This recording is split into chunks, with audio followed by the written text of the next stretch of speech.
hospital project no one fan to na koma so na wonwie.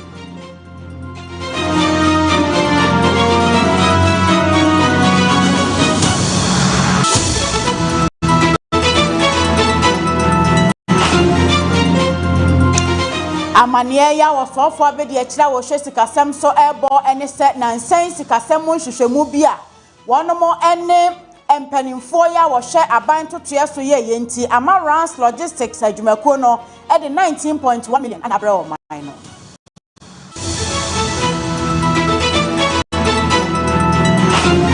ena aturenche mbremu aboafo na empanimfo eka assist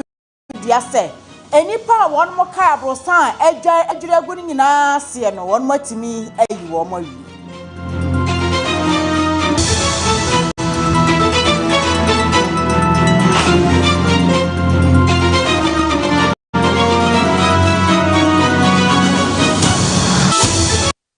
omaya de hye de ya bobo so enipi ya eka ho na anwumre ni nyina dika edi hwedi tie na ye bekenkan ede asomu ye dem live Facebook eye Fache TV sana YouTube so ye Fache TV GH babia ya wo hwe ye free no ya no like no share no obi ahwe bin sa nso na nsema ya bobo so eni de eba ni nyina no ya kruchire akogu www.facheonline.com moko ho ano akenkan bi Midin edi AFIA tumwa ketri enumre mene Obrempong akwasi jaboa ena yesomo ye besre no agebre na kase ni nkyeremu no ye di ama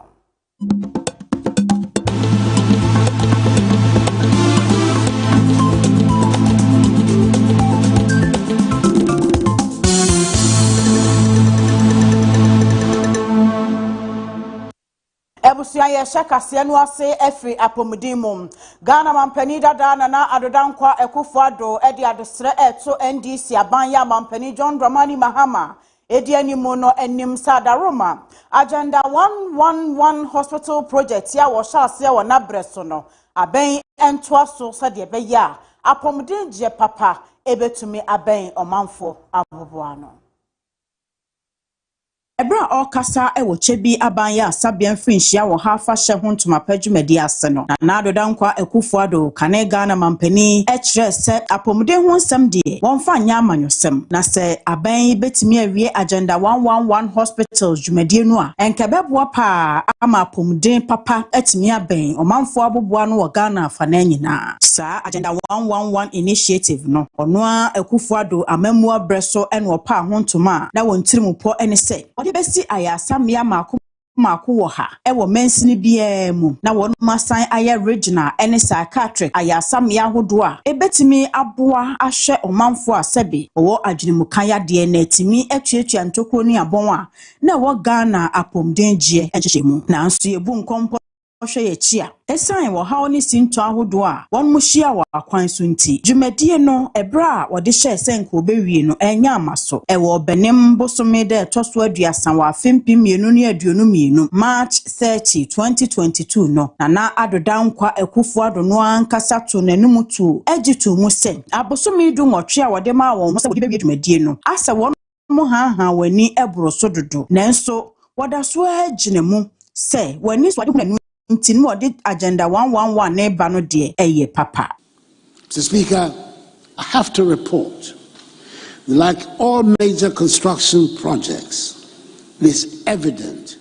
that the initial schedule we gave for the completion of Agenda 111 was overly ambitious. Ewo December 2024 no omampani ekufuado bo amane se sa agenda 111 initiative no won matumi awiemu hamu nchemu aduoso se sa na tie dia na ne eneyi mampani esufra wode ema ban se won mu nwie project no ebo ebra kakra. Of course, predictably, when I announced to the world that this is something I wanted to undertake, I was met by the naysayers. He's lying, it's a gimmick, this is political gimmickry, he's looking for votes, cannot happen, blah, blah, blah. Well, yes. Well, what I can say is that today, in the month before I'm ready to hand over, 70% of the Agenda 111 projects have been completed. Kane Mampeni Ekufuado achire hia se Agenda 111 initiative ya won mudisi ayasam ya wo ha no aban foforo edebeto na koma so na waye awieli nyina no abiebie se de beya ebeboa ama apomden etumi afa ne ntuma pefra ewo memu. Agenda 111 was designed to correct this imbalance by constructing district hospitals, regional hospitals for the newly created regions, specialized psychiatric facilities, and the rehabilitation of key health institutions across the country. It is a program that reflects a simple but powerful principle that no Ghanaian, regardless of location, should be denied access to quality health care. We must also be honest. Not every project was realized. Not every project was completed. Some facilities reached advanced stages but could not be finished before our term ended. Agenda 111 must be continued. Continuity, not disruption, is how health systems succeed. What was built must be maintained. What was started must be completed. What was learned must not be lost. That is how progress is ensured. A good indication of this is the completion of the Vamed and Eurogem hospital projects, inherited from the previous administrations of the first Muhammad government and the Kufuor. Esan Chebi Government Hospital hunti na won mubu odwa Emma Ura Isaac Edupoku antwi a woye medical superintendent ekasa ya odan wadi se ayasabia no adi mfinhia wo ha ne akire nenso won moda so a wo ha ne sinto bebre ya eji won mudwumadi asabemu ebi ye maternity block, children's ward, and physiotherapy unit a wo mo ni bi ne nyina nkamfu ano baabi a ayasabia no adwumayefo beda so ebi eni ho hospital no nya upgrade some few years ago, but to me, maternity block, the physiotherapy unit, the children's ward, and the isolation room. And say, oh, and a better fine near the CSA, sa gynae, and as a maternity blocking. Said the bay, I pay for a bar, Umbenya baby ada, and baby Umbenya da keke, baby Umbenya da, a conducive, and then also making sure say privacy is observed, because they say Kurana Meno Kase and Kuala unse from hospital femuno from 0 to 12 years from 13 years and above we say pediatric ward and our children's ward 13, 14, 15 we say no fra gynae patients pregnant women. Because they say no, gynae ward no, any female ward no, share the same space. To be who obia or awaka no or yaw pain, labor pain. Na akola ketu abe 13, 14 years. Or dawa sebi or no so or experiences are adewe. Obronisi psychologically no, it's not good for the children. It is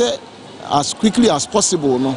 Yechimibua na the stakeholders obia ba no be boyen na yechimisi sa gynae ward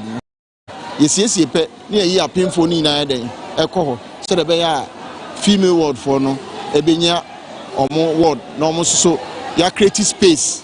Ochehine osagefo amwatia for repenning so esrem penimfo say betumi a won munsiesie ayasabia no nensan enkuta ne mudie mu edito mpenimfo eka bi wom ewo meya pomuden gie nyina anim say wonmo empia apomuden enhyehyɛ ya hodo a ekoso ewo wonmo mpotam ho sede beya omanfo ayade na okwa ayasabia obenya apomuden gie papa entia na eya say hospital for abra wasem na onim say yo chehe na asise wo frɛ not only say me, am frustrated, but the nurses and doctors are also equally frustrated. 100 years later, There's no scan machine in Chebe Hospital. 100 years later, there's no quality laboratory in Chebe Hospital. They send them to Kofodia somewhere else. And even if they have to do the lab, sometimes it costs 4,200 cedis for a patient. How are they going to pay for it? So sometimes it's sad that you can correct certain things, but you're not resourceful enough. You don't have it. And not just laid out what he has done.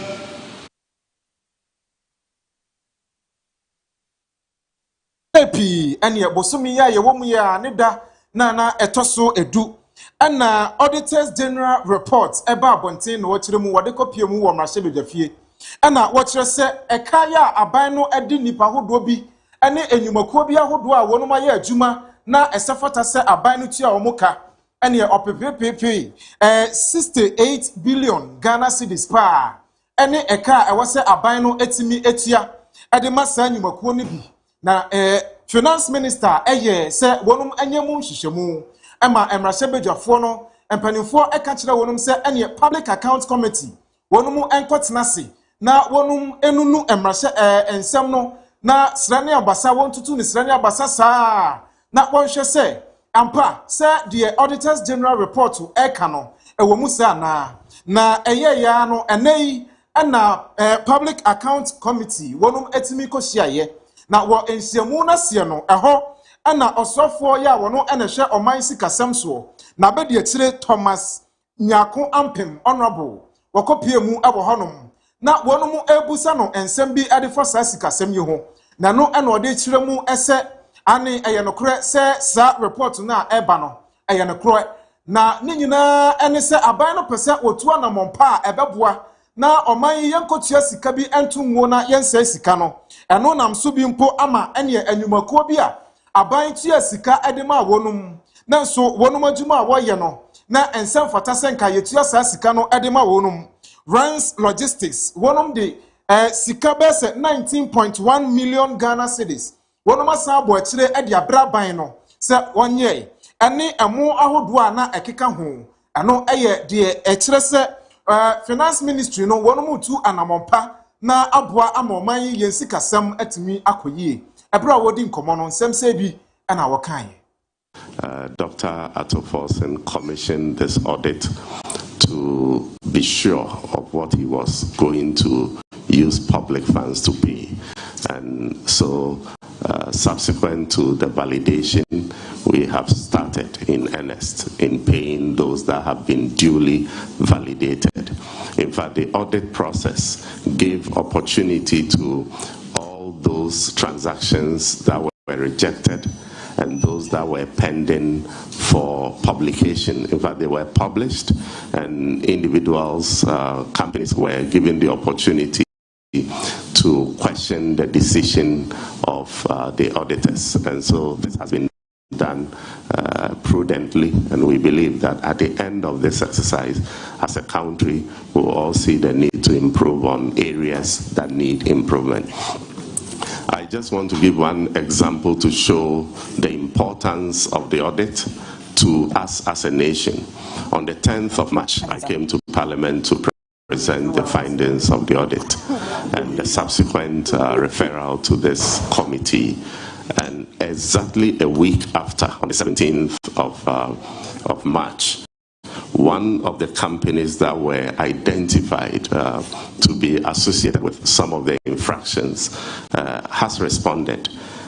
Rams Logistics was the company that was stated to have been overpaid for the transportation of grains. Exactly a week after the presentation, the company has gone ahead to refund 19.1 million cedis to the state. And if you look at the audit revelations, it is not just the 19.1 million cedis that was cited. It was also stated that the company was paid with rice in excess of 7 tons. So we are expecting the value of 7. Ora Thomas Ampem etwa so de be etwa so na wo kire mu se wono mo hye na auditors general report special audit no wonum behwe se wode hihye ya hodo pi no abeto kwan mu na boa ama sasika sem yi ho nsensem no atimi awie ye. The Attorney General is working with his team to recommend the right course of action for all these infractions that have been identified. So this is to show that the audit was necessary, the audit was intended, and is beginning to achieve its purpose of saving and protecting public funds. Thank you. 3, 2, 1. Ebusiafo yetwa kase no eso. Otumfo oseitu a otosumienu asantehene. Wono na ye chancellor Emma Kwame Nkrumah University of Science and Technology KNUST. Wodi adesere ato omampani John Dramani Mahama ne NDC aban enim sada Roma. KNUST Hospital Phase 1 no wono mo enhye se obesiesie ne kama na wawie abo akire ede ama asanteman. Na wo hye ne mo se wiebe afi nkwa na wieye no na saa na mo no mpanifo etu.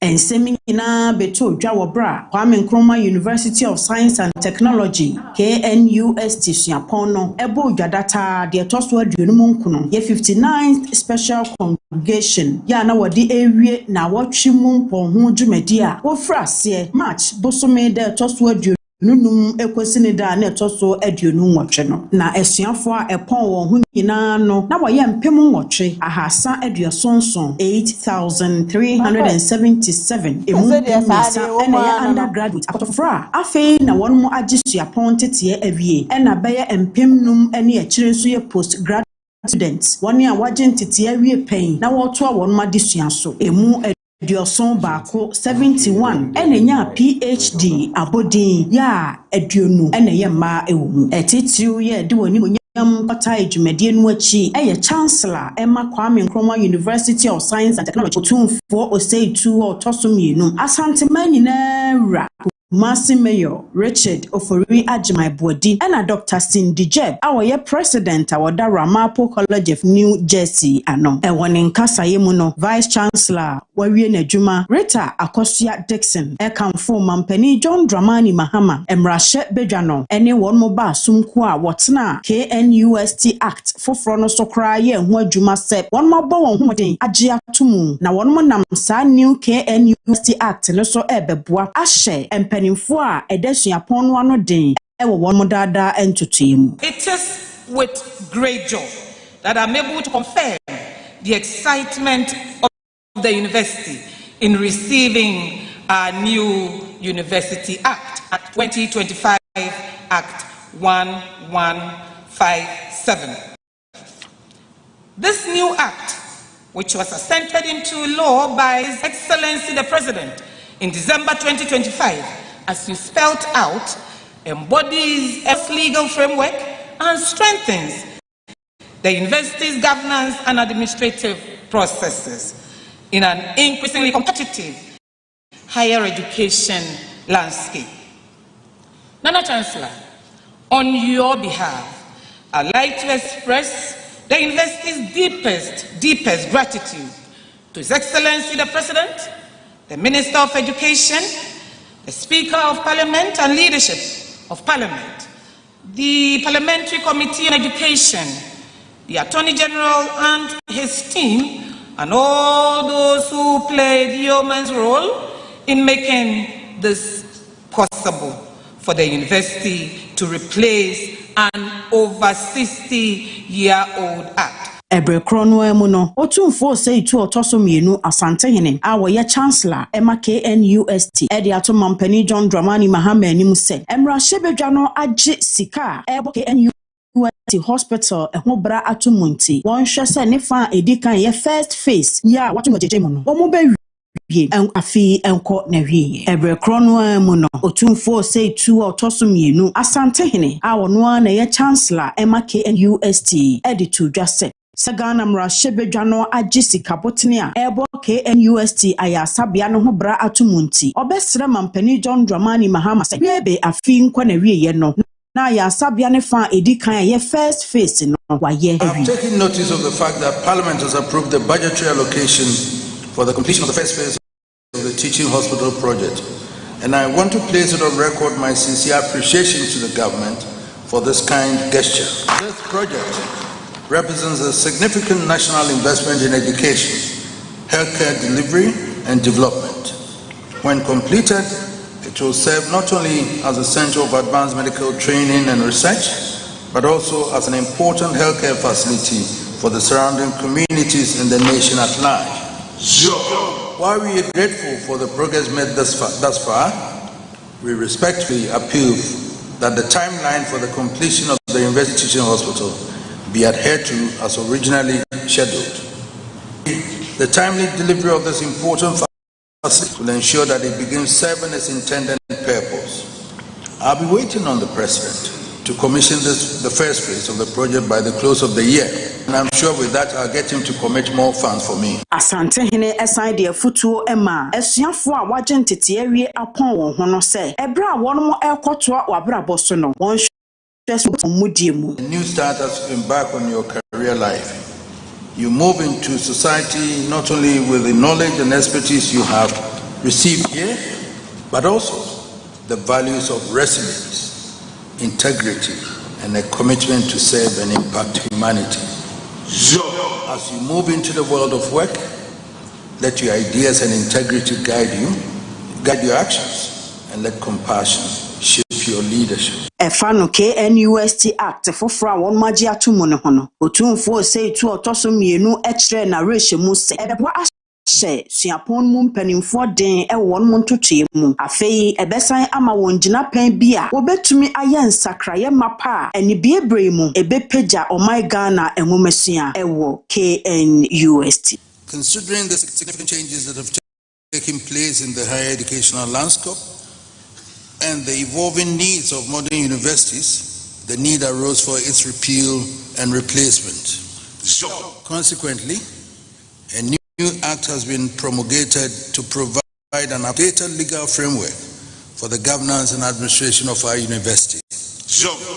Positioning NUST not simply as an institution to be compared with the Ivy League, but as a university that operates at par with the world's most distinguished institutions, driven by our own unique strengths and contributions. The promulgation and launching of the Act 2025, Act 1157, marks an important turning point in the governance and administration of the university. With this new legal document, I expect the Council to strengthen our governance structures and position the university to respond more effectively to the evolving demands of higher education in the 21st century. I am reliably informed that following the promulgation of the Act, the Statutes Review Committee is undertaking a comprehensive review of the existing statutes to ensure that their full alignment with this new legislative framework. The Council must ensure a speedy completion of the review and ready for use as quickly as possible. Alongside these governance reforms, abusia ma yentu akase ne so emfama na sedie epanifo ya wonum ehunu ade ekọ akire ekaye se okopiemu ewo US, Israel ene Iran wonum ntokwa no a ene yefo ngobuo ebetumi akosoro adwama so frango nyina eho betumi ayeden eno enam so bi ama ampa ene ampa ne nuane ampa abepiemu ewo ma Ghana adwumakuo kase ya wonum ehwe oman frango ene eho ensensem so National Petroleum Authority yochanitia eka no NPA no wonum bo amane se bosomi ya ye bewura mu yin ene enchekura ye wura mu a wonum de bofoforo na eba na ebo ya wonum ede eba abonten no yenya wura bosomi no amu no sei na fango ahodo a yeton wo my Ghana mu no ebesi akọ ene de yefra no diesel no eno wonum ebeton no 17 cedis 17.10 Ghana cedis eno na wonum ebeton no per liter na obeton no nti won a wo use diesel nyina edidi wonjuma adrabafo ene won ya keka ho nyina no oto diesel a 17 cedis 10 pesos na wonso watono so na petrol enso ebo no wonum ede akogina 13 cedis 30 pesos eno eye ebo foforo a wonum ede aba sanso ena mo a moto enframaja yi liquefied gas monso no mobeto no 10 cedis 71 pesos eno eye se woni a woto gas no monso modie eno no na eno mu na wo bo amane se wo hwe animu se obebia da ya wo na woton petrol anase diesel ana gas awo my Ghana mu no obebo modin a na sa hyehyɛ ya wonum ede ba no ubetumi edi so enye sa wo nso emra ebetumi ane wadi eni kwan se wankasa ofiri wo pam na wode ebo no bi eto de wonum de aba no wode de etraso ebeto so eno nti enhyehyɛ mu no wonum ahyehyɛ ede asi biaye a yetimi aboboso ede ama wo no eno nti wobo amane aka kire woni a woton fango ahodo ewo my Ghana mu eton enframaja gas bi ewo my Ghana mu nyina se wonhwe sankai boy no wonhye nenso efiri bosome foforo a yebewura mu ya wonum ede ehya ase wa peja ebonum ede kɔ nanim kakra eno nti wobia enhwe se de be ya obehu ekwan ahodo a wode ebefa so na wobo amane sere o my Ghana fo se wei emfiri wonum na mom eye adwaman so se de petrol diesel ene gas no ne bo etimi apeja kosoro na ɛho ahyase ɛyɛ ɛno na nam so bi ama wonum etimi apeja ɛbo nim ɛwɔ man mu sɛ de bɛyɛ yɛbɛtumi akoso abɔmɔden na yɛnso yɛnya bie ɛde aba na yɛnya bie ayuzi wɔ man nim na bibia akoso ama yɛdwumadi ahodo a yɛdie ɛwɔ saa kwan ne so no ɛbɛtumi awie mu tɔte ɛde ama yɛ.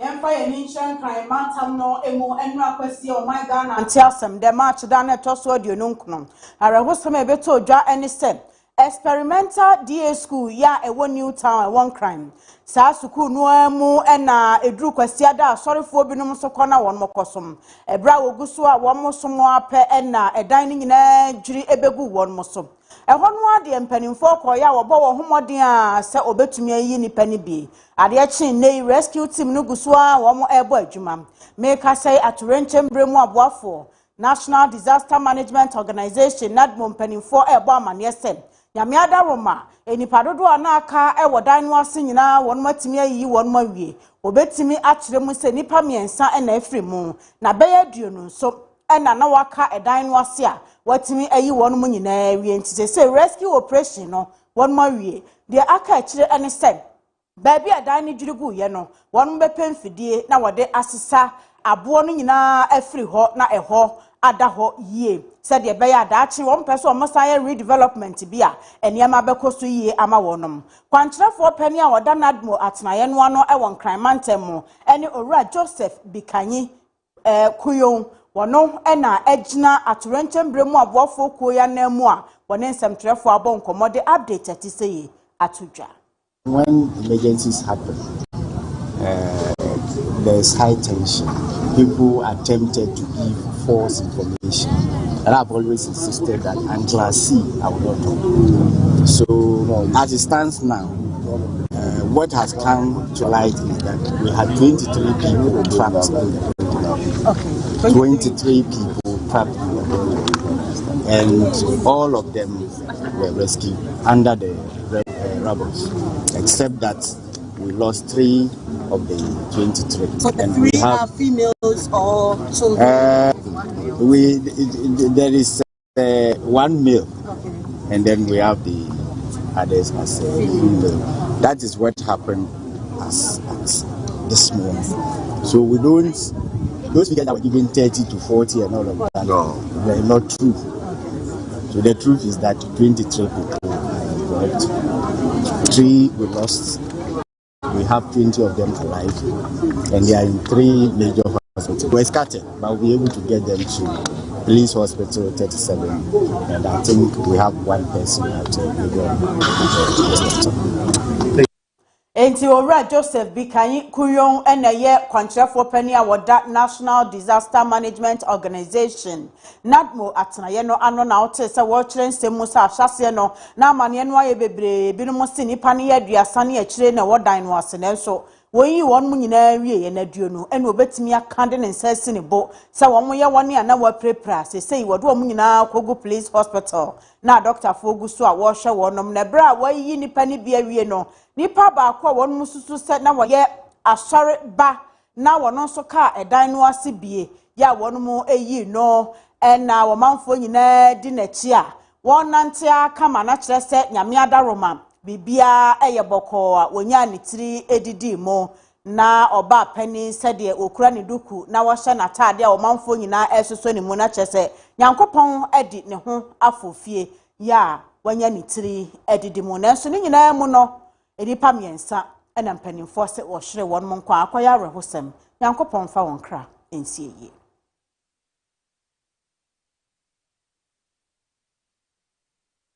Yet was so ewo experimental DA school no amu na unim se ehoye school eno nti se school fo no epon akwasiada na woni a aka nso akoye wonu masori ewo ho eno nti abrosan ya ebugu ye ewo enkrampupuni mantemu Accra New Town experimental no eye school na no enam so bi ama enei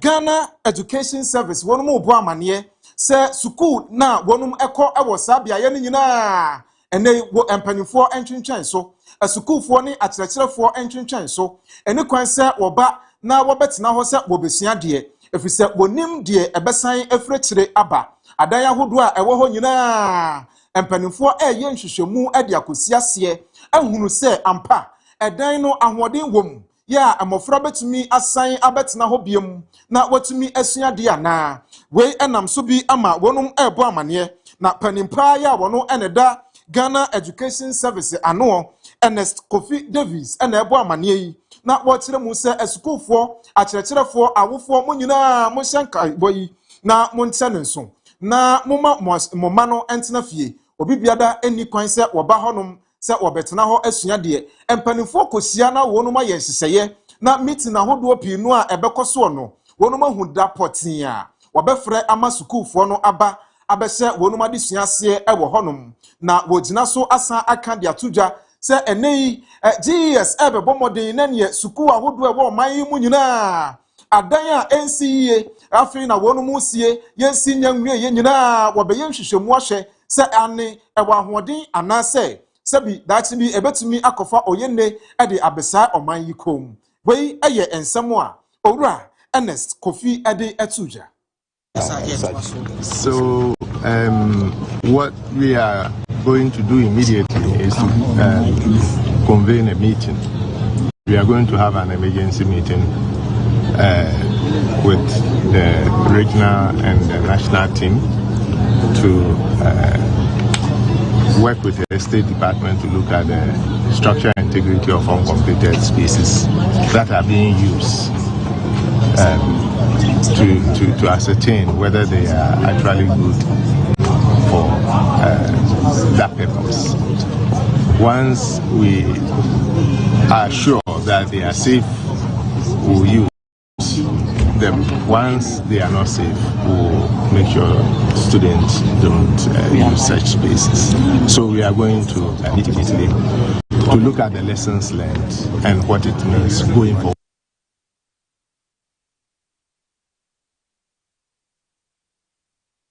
Yantoso ewo asemnie bia na Accra High Court eko asetena enne na ni nyina fana na pia mensa pani kwankyerefo abrebi atwam na wada adwumakuo ya na wonmo etoto sikakokwa a wofra wonmo Men's Gold Limited ano na nankesese ne wokogina adaka mu no yi ni nsembisa ano na so na mo an wo mo court na absent wama na no na lawyer for eto krata ede ekwama court no wo mo kyeresa krata wode aba no efri aya sabia ni nyina ne se nam one ne hododo no kakra wo yade ya adokotafo etu ne fo se eni kwan se wo piepia bontin bebre so obekọ baabi kra no a eni kwan se wo kọ ho a wo che wode nani bohoni ne se wo san abafie baako se de be ya obetimi ada ne mpaso no adwodwo ne ho ama ayaresa wo muguso a ede ema nonom akọ ne ho eyie tikrata wo mode kọma court no kire de ntia ene nam one eye absent e wo court no no nanso asemu anhyada ante court de yie na wotemwani a wote asem no so justice sedinam awo kwadam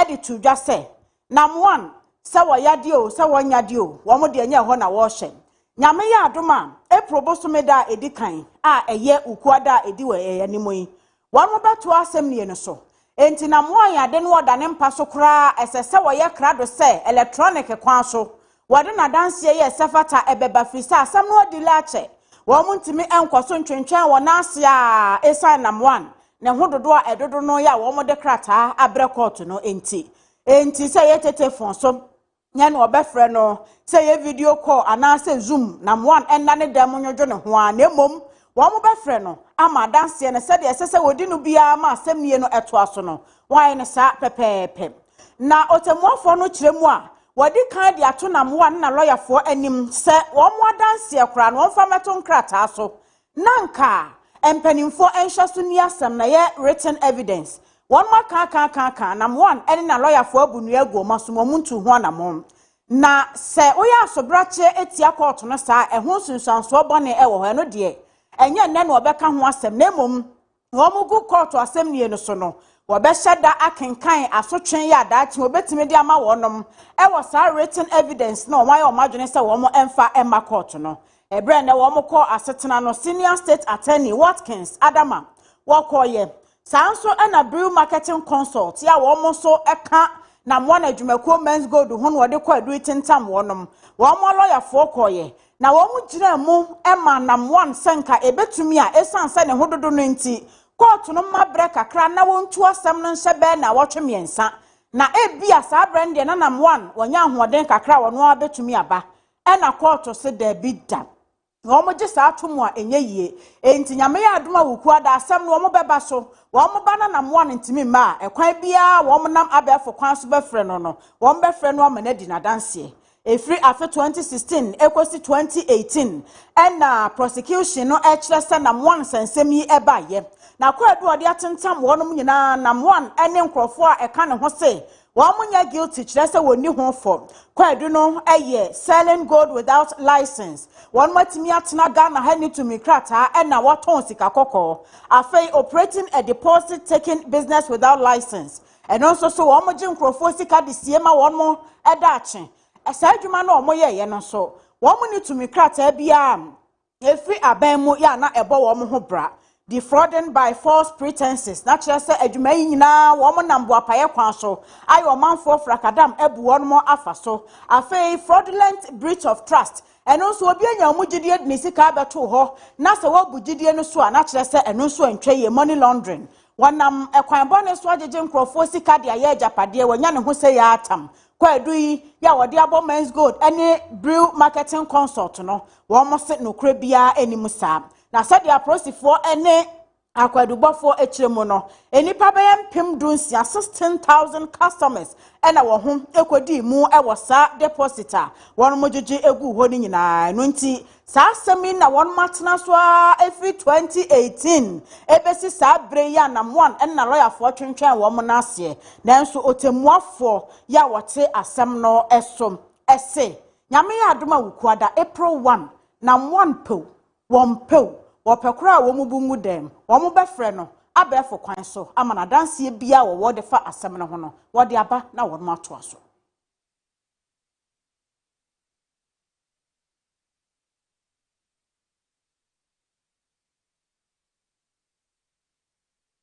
Abusiama yentu aso ewo apomuden ensemu na ye kopiemu ewo asante mantemu na wo asante mantemu kropon kumasemu ana enei empanifo aye enhyehyeye na wonum adidi World TB Day tuberculosis eno eye ensawa ya yebo ene obetimi abo wano a na nyame amfa fie a oye ahwere wonkwa eno enam so bi ama enei empanifo ebu nkonta na wo kire mu se no se obo asante mantemu hanomu a ensa yere no se amani muso pa ekosoro echen akane no anase afrase eno nti bono mo hwe de obetumi aye bia na wode atu tuberculosis no wode atu esie ede afri asante mantemu ha na yade no eso ebetumi atie na empanifo ya bonum ene fata news edi enkomo eye Dr. Akosia Jima wono ena se ubepiemu ewo asante mantemu a oye acting deputy director of Health Edema Asante Mantamno. Wano Edin Sembi Etuja no Chiremu se, and until was say Yenina and Nipahodwa 1 mantamnim. Any adokota for I would do a wahanum Yananka on humum. Now want to me and quote tuberculosis yadiano, said the Beya, a sobet miatiana and Koswa and Co Nenim. But I no Yadama and say yes, we can end TB. And you bet me a seat, Sawa Pine. A bit me a seat, Sawa. Now you pass anti-memoir. So what I can say about 3,339. That is a TB, Sawa. Call for a young mono. I feel 2025 and so in 3,385. Apostle Kakran so in ye be sir. Na ye hwe monswa omo ayetimi ehwe bi no so ekoso kakra ye hwa ye boy homode de na so bebre wo hwa ye nya nya omo enkola ye wo se ye hwe omo ewo nsawa ho no ekoso kakra nanso endu pe enti afi ye botaye ne se be hwe enkola nso a omo won nsawa no ewo se nya bebre eni omo mo yare nsawa no so ye botaye no so ye de se emi so no ye nsa enya nkaye nti eguso ehwehwe This our power, if you and also ate. Power now, no suboja woma, a bit near Sawa. How 9 and 10 Yara Sabia. Yeah, yo. If you more once one neck and word drawing nano, or going to say a free, a Jimusicapia, a yans over to one among. But more be once one now, one no nedro we. One or not on nedro, may you film, was a bad stigmatizing. A yans a show no, omonom yariano. Omnumia omo ato omo prekope e na oba wanso a e wo se wo kata wano entintesio engwo abonte didiye wa hoden e wo so a sa wano ka mo ani pipa omu a onyare but omo a omo hoden wo fom esiche ya said oku diabetes oku cancer anako krama eno so wa hoden wo fom se wo HIV a wa hoden wo fom eno so ma wutimi nya sa wano entem omo prison omo ye adwuma o mines iya ye nkofo ko ni so omo ye high risk sa nkofo ni na e wo so omo ta hwehwe mu se obo wo sa wa ni bia na e wo bia ye fa ye nom ye do ye hwe ye hu ye sine ni di ye ni na agwa e ma ye tu nsawa ye wo private facility na say private organization civil society omo boa e ma ye ko sawa no e bi ni all room obo nyina e boa santeman e ni afoforo bebe ki sure say omo communities be bia no omo boaye ema ya hwehwe obo de de omo aturo so na omo anom omo aturo awie Dr. Akosia Jima ekoso de nsem ne bi etwa so na ne nkyere mu nyina ene se wosre se Ghanafo ne kankane asante mantem hafo se wohu se wo wa bisa eya na wape ayasabia akiri kwan emfa entena fie enkase o we de eya baifo bi we de eye nsamanfo bi wa eya de na wonum ede abesa wo so na wo de tintini ewo empaibo ase ene wo bitimi nya yade ne bi no de akotena empaibo ase na wo de bo mpaye ense ode beba ayasabia mampanimfo atimi aye nhwehwemu ahu yade kropoti ya eha no na wotimi anya eno aduro ede aso ano no wonye ne saa afi wani beti aye kase awie no afi na wode epe ayasabia akiri kwan anunti wosre se obi bia enhwe ne ho yie na se unhu bi se wonso obo wani bi enketinketi a na wo hyase ape ayasabia bi akiri ekwan obi wasa yare na obo ha o se bia ya to na duro omo hwe so enu maduro o se ka se enu maduro no be na otwemi no boso me no ye ne de kakra o be se o saaba eni so body say obi a lot to follow up ana say no akotena asori fie nti won san wa na enye obi na ato aduro ana say enye hunhum yare aduro wo ha etu esi anokwan ipa so po mo na eteno po hu so po san wa na no mo yi omo hwe from ho but say stigmatized eno so ya ade a e ha nti obi o yare na on pese okache ni nua na so nya san wa na e so mo be omo no so mo ba ye hwehwe omu so mo wo saa yare bia ko say contact tracing nti eno so ya ade a ha ye wo ho ti ehwebu na ne yare ni bia ye de to aduro so te o so o ti ase ye ma o se aduro no so a hwehwe so anom ni ya enkwala nso ye nya bebre no so ye ha wa ye wo oba wo ho na se ni no enkoso ya fabra e betinya ye se ye nsanwa eno so ya ade a na sisi kasem so oboni se global fund e boa ye nso ma yetu yare ase no omo ahoden efom sisi a nti ehia obia de na ahoden Dr. Peninya Wano and Alcopium, our Confanochi, Abaya, Sabia, Dr. Divine Amenoke. One also adding some be at Sujan, watch the Muse, Ayanokre, Saya de, SSA or mining na, and yen nada, Nipaco, Ahodopi, ya, your war, my muno, Yakaya Hubo Muna, yetimi etu Yadiano Asie. If we say a nuro any a home, Adisia Hrese, a Yadia, you bet me etu Asie. We can be Biane Aqua Bia, a food dream copy when I ask you. Name of the eta a hard dream ye dear, a car Akrawano, a cousin Lansino. A mube or how much you move a watching bay, a new air conidi, a yana Akrawano and a canon. Na a area a Sarsian Kakranafi, a pigeon mu aqua. Na how about a ya you teach Ria a walk, received to second Fanotino, a say. Nkofo bebre no omo enya yare na mfiti ase a eya no mo na black store ne ade a omo pendro ebi bibidro ne ade ntita ma ombeba no na yare no edidi omo bebre itina abontopro wo ahrawa nim ama ahrawa na nke wo se ye memremre abra ba lusu kintikiti mu a wo mi ko mu a ebeku na asaka mu na ma wo mi ne timi aso no na aye dendende nti ebasa wontumi enhome se ne wo se wo home na ma wo tesu bebre. It's a banner, how a woman is say, Oba near my wardrobe run a 2 year nasia. Ayana, I had been said, and who soon swans one I know how I know. If it's me, I won't be. If you look around for a banner, I trade your motor oxygen, so Emma or the oxygen roof. And not in able to do the mamma saying, I had to me and your ma a yawa. A bit me at you, I to say, if you are now in ya, Saya really. Send over call, I saw a benwa, if it's me, now make a soon. Na meture mu say obi a obowa be na wotwe be mienu airport e ya na wo so tumi ma adwen ko ho e ya na bia ohun ye de kakra e gba na ama efifiri ato ama wata de nyina 40 se de efiri nsuo de egu so ompa so nyina na usumi esu nyina na ama na fo wontumi ndidi na wo so ti a wo fon abra empo bibia fufu bia enya wa betimi a kire de enti a ema wo so ti tanu ma we nyina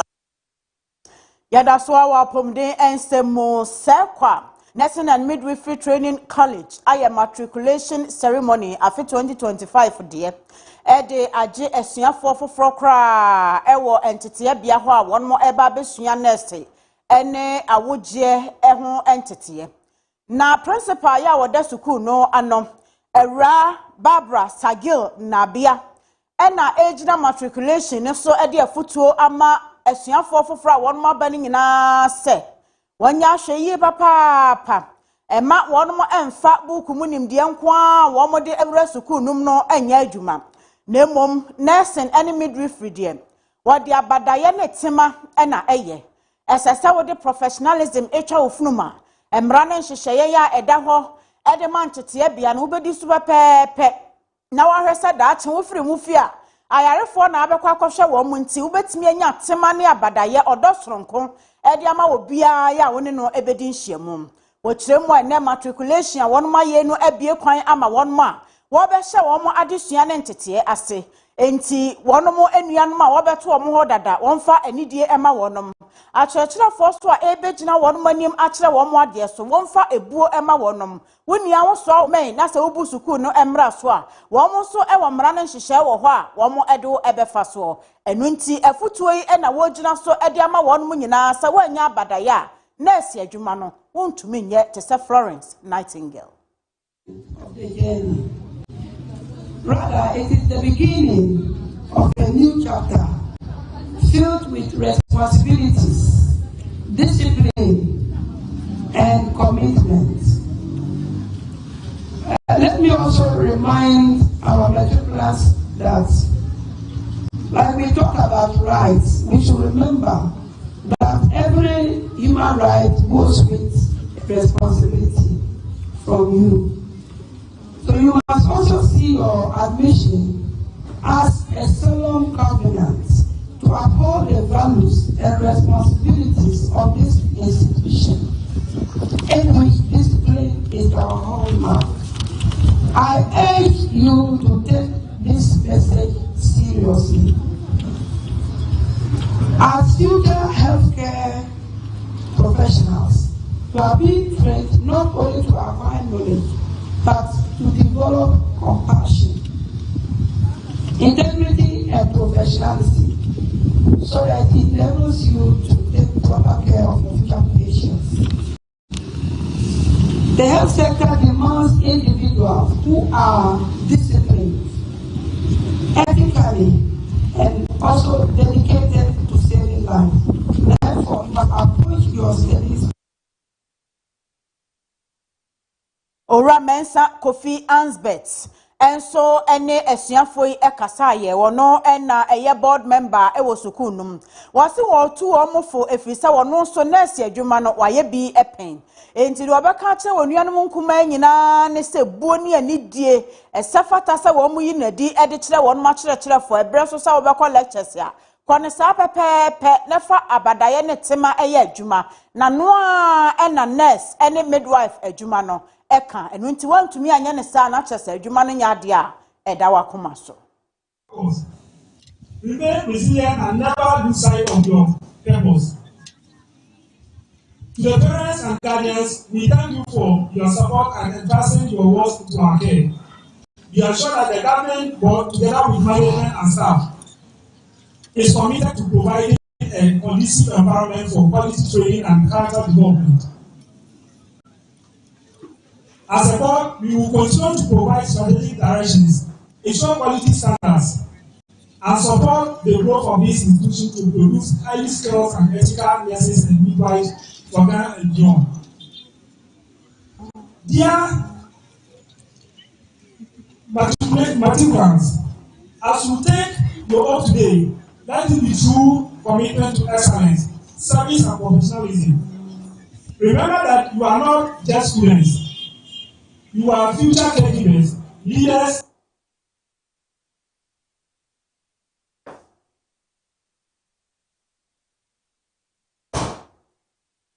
Abusia ma yentwa so emfa emma University College of Agric and Environmental Studies ya ewo bunso. Awonom nso aye matriculation de etoso edunsia. Sanso na graduation de etoso enso. Wonum apa asuafo ne bi. Wonum aye amamre se wo wie school akọ. Sanso na matriculation de etoso dunsia no nso. Wasanso agi adusuafo foforo ewo university no emu. Na no na empanimfo eye consumer mamna hodo pi no ade agi bi no atom na wagya binom so kwan ama wonum akoro no eno enam so bi ema fache yekopie mu ewo dwumadie nase na empanimfo hodo a wonum ene fachefo ekasa ye eye senior lecturer Evans Kinsley Neza wone yen edi nkomo no wo kire se we eye amamna wo ye na wode aboa se de be ya entitiye bi sei ebetumi akosoa na edi mu na se oba agriculture mu ewo ewiase ene Ghana hanumu a se sei eno ne wiase nyina mpuntuo nsi achiba eno nti yenhwe na yemo ye homodin se yebetu ye mofra hodo a wonum ewo senior high schools no afo se womo kọ wonum anim wa adesua mu a wontimi ensua agriculture se de be ya ebeboa wonum na wonyamu nimdie ne ntitiye na aboa mo mo so atimi aboa ama mpuntunyuma hodo a ewiase pe no ne nsa atumi aka wakosoa ede nsem ne bi atuja no kire se enen no mpo no abefo kwan so na yede agriculture edi djuma eno nti ente se akane no se de obekọ akodo na hyese sikan wo nsem aye cheche no enei enema asesa adesua ne enema hodo pia ekoso no aboa ma chese agriculture eye depa ewo ewiase eno nti obi biada emfa ne ho enhyem. So what I can say about Agric today, even not here in Ghana, all over the world, Agric supersedes everything. And people are getting money from Agric. Some people may think it is about going to farm, weeding and other things there from Agric. So in agriculture. And so I will urge the SHS students. Agric is like doing business. Now we have agri-business. And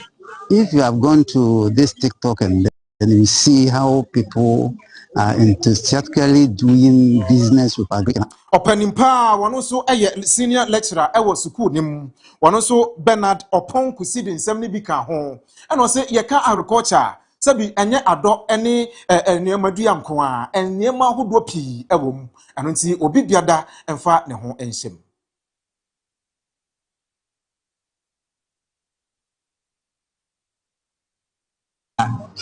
this school is the only university here in Ghana. I'm repeating, the only university in Ghana that have these two main courses, agric and environmental studies. One problem with our youth today, after they finish SHS, GSS, a lot of them don't want to go into programs about agriculture. The image or the idea is that agriculture is all about farming, weeding, and all those things. No, there's a lot to do in agri. You know, agri is a very big chain. Okay, there's a lot of things that you can do in agri. You can become extension officer. You can do agro-business. So many things. You can become a researcher. Asiafo ya wonu magye ntete awie na wokro no wonso ede anigye eka ensem bi sei ede fa ho se woni agye pa won tete pa ya UCAS ede ama wonum na wokọ ede akobo wonum ebra. If somebody chooses agriculture, the person has made a very good choice. I've never regretted doing agric because it opens more opportunities for the youth. You will be self-reliance. You don't need somebody to employ you. So I will encourage each and every student, if you want to pursue a career, you should never doubt of choosing agriculture because it is sustainability, innovation, and skills for improvement in life. It hasn't been easy since day one, and everything has been good through God. And I will urge every SHS graduate that if they want to pursue any program in the university, they should give a chance to agree. It's actually a nice program to pursue when you come to the university. They think it's going to the farm and other stuff, but that's not how it's supposed to be. Actually, in a normal circumstance, agriculture also pursue different courses that help the economy of Ebusiafo ha ne yedi mu sie Millennium Construction eboye chidom wo pasase ato ba bia wo penu bia asase ne kase se de tie Millennium Construction amekanfo akere so ombedi wakagine mu obe pasase amanso ni ho ato amawo na watimi ayo project asomdue mu abra wo bia emehawo wa wasase a wato ato dada na bibia beboma wo pesika no de aya ade na pesa wo ton no Fakosha Millennium Fonsa na womo eni sa adwuma no ema wo dream bi si woni so sa mansion bi a wo pesa wo demu daache ne obesi ama wo aye boache bidin ama wo Millennium Construction wono mo ne contractors a wotimi si dreams ma ne be reality enti kone koyi mfoni no e kire wonom na wo de kire won ba bi asase no eda wo be hu so won be si dream no ama na wa kogina ho a se de womo aye mansion no woni ebeje no akase se yo contractors a womo timi si dreams Emane bem ebeye reality enye obia se Millennium Construction Limited Kumasi Boshen na Yas Junction omo fa numbers no egu screen ne so ne omo mpanimfo entwetwe enkomo akenkanfo anwumre ye besom mo ye me AFIA tumwa ketri mene Obrempong akwesi jeboa ye de mu si ha ne adamu asenya me ya aduma wo chena anopa no nsia ye beba makwa mu de news flash abesom mo yakram